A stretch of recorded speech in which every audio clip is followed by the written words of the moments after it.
ringraziare MSC Crociere perché come primo premio della tombola ci sta un posto in crociera per la 13ª edizione a Crociera Musica Napoletana.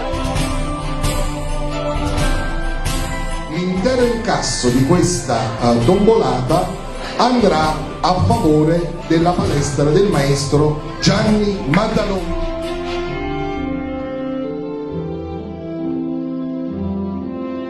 Perché lo sport insegna a rispettare le regole della vita.